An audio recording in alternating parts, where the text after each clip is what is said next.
وانتم معرضون، اور تم ہو ہی پھر جانے والے، تمہاری یہ عادت گویا کہ طبیعت ثانیہ ہے۔ اب ایک خاص مثال آ رہی ہے، اس کے بعد پھر ایک بہت بڑا یونیورسل ٹروتھ آئے گا۔ مثال کیا ہے؟ اللہ نے ان سے ایک عہد لیا تھا، وَإِذْ أَخَذْنَا مِيثَاقَكُمْ، ہم نے تم سے یہ عہد بھی لیا تھا، لَا تَسْفِكُونَ دِمَاءَكُمْ، دیکھو اپنا خون نہیں بہاؤ گے، یعنی آپس میں جنگ نہیں کرو گے، لڑو گے نہیں، تم بنی اسرائیل ایک وحدت بن کر رہو گے، جیسے کہ قرآن مجید میں آیا ہے انما المؤمنون اخوۃ، تم بھائی بھائی ہو، لا تسفکون دماءکم، اپنا خون نہیں بہاؤ گے، ولا تخرجون انفسکم من دیارکم، اور نہ ہی تم نکالو گے اپنے کچھ لوگوں کو ان کے گھروں سے۔ اب یہاں مجھے وضاحت کرنی پڑے گی ورنہ بات سمجھ میں نہیں آئے گی کہ جب حضرت یوشع ابن نون کی سرکردگی میں بنی اسرائیل نے فلسطین کو فتح کرنا شروع کیا، اور سب سے پہلے جیریکو فتح کیا گیا شہر، اس کے بعد جب سارا فلسطین فتح کر لیا تو انہوں نے ایک مرکزی حکومت قائم نہیں کی، 12 قبیلوں نے 12 حکومتیں بنا لی، جیسے 12 چشمے تھے پانی کے ویسی 12 حکومتیں۔ اب ظاہر بات ہے جہاں 12 حکومتیں ہوں گی تو وہ طوائف الملوکی جس کو کہتے ہیں، آپس کی کھٹ پٹ ہوتی تھی، جنگیں ہوتی تھی، پھر ان میں سے ایک دوسرے پر حملہ کر کے وہاں کے لوگوں کو نکال باہر کرتے تھے، بھاگنے پر مجبور کر دیتے تھے، تو یہ تھی ان کی کیفیت۔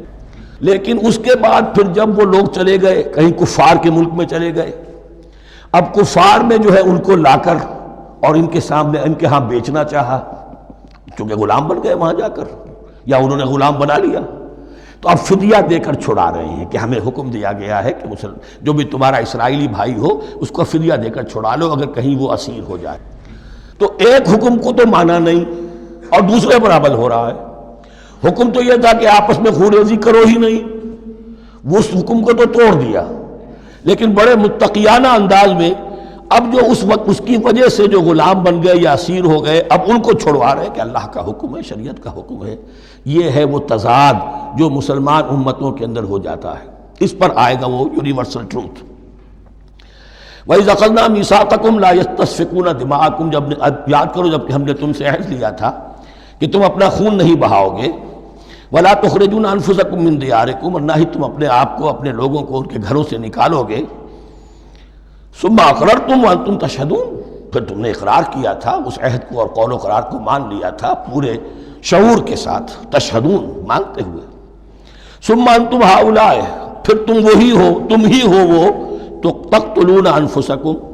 اپنے ہی لوگوں کو قتل بھی کرتے ہو، وتخرجون فریقا منکم من دیارہم، اور اپنے ہی لوگوں میں سے کچھ لوگوں کو ان کے گھروں سے باہر نکالتے ہو، تظاہرون علیہم بالاسم والعدوان، ان پر چڑھائی کرتے ہو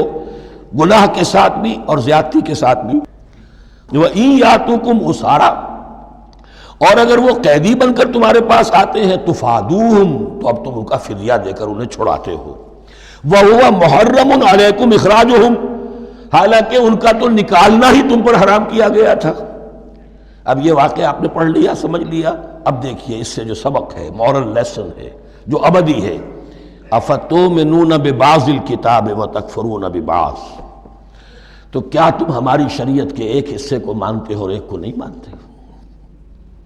اب دیکھیے یہ الفاظ اب ہوں گے تعویل عام، جہاں کہیں بھی یہ طرز عمل ہوگا تو یہ آیت اس کو کور کرے گی۔ افتؤمنون ببعض الکتاب وتکفرون ببعض، تو کیا تم مانتے ہو ہماری کتاب کے ایک حصے کو اور ایک کو نہیں مانتے؟ فما جزاء من یفعل ذلک منکم، تو نہیں ہے کوئی سزا اس کی جو یہ حرکت کرے تم میں سے، الا خزی فی الحیات الدنیا، سوائے اس کے کہ دنیا کی زندگی میں رسوائی ہو، ذلت ہو، ویوم القیامہ، اور قیامت کے دن یردون الی اشد العذاب، وہ لوٹا دیے جائیں شدید ترین عذاب میں، وما اللہ بغافل عما تعملون، اور اللہ تعالیٰ غافل نہیں ہے اس سے جو تم کر رہے ہو۔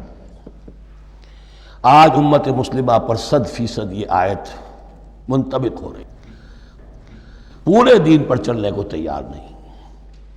ہر گروہ نے کوئی ایک شے حلال کر لی اپنے لیے، ملازم پیشہ طبقہ ہے، رشوت حلال ہے، کیا کرے اس کے بغیر گزارا نہیں ہوتا، کاروباری طبقہ ہے، سود کیا کرے اس کے بغیر تو یہ کاروبار چلتا نہیں، فلاں ہر ایک کے لیے، ہر ایک نے، تو نیکی اور بدی کا ایک امتزاج ہے، کل دین جب تک وہ نہ ہو تو اس کی سزا یہ ہے خزی فی الحیات الدنیا، وہ ہمارے اوپر ہے،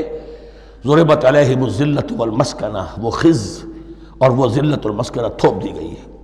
باقی رہ گیا قیامت کا معاملہ، وَيَوْمَ الْقِيَامَةِ يُرَدُّونَ إِلَىٰ أَشَدِّ الْعَذَابِ، شدید ترین عذاب میں۔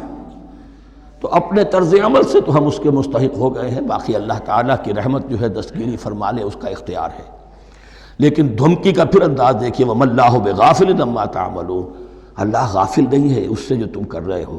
ہر سال عمرہ فرما کے آ رہے ہیں، کس رقم سے فرما کر آ رہے ہیں یہ اللہ کو معلوم ہے، یہ حلال سے کمائی تھی یا حرام سے؟ رمضان مبارک میں حرم میں پہلی صف میں جگہ ریزرو کرائی ہوئی ہے سیٹھ صاحب نے، اور وہاں کے شرطوں کو بھی رشوتیں دیتے ہیں، اور وہ سمجھتے ہیں کہ ہم تو سارا نہا دھو کر آ گئے، سال بھر جو بھی حرام کمائی کی تھی سب پاک ہو گئی۔ اللہ ناواقف نہیں ہے، اللہ تمہاری داڑھیوں سے دھوکہ نہیں کھائے گا، اللہ تمہارے اماموں سے اور ابا اور قبا سے دھوکہ نہیں کھائے گا۔ He knows you through and through, He sees you through and through۔ وَمَا اللَّهُ بِغَافِلٍ عَمَّا تَعْمَلُونَ أُولَٰئِكَ الَّذِينَ اشْتَرَوُا الْحَيَاةَ الدُّنْيَا بِالْآخِرَةِ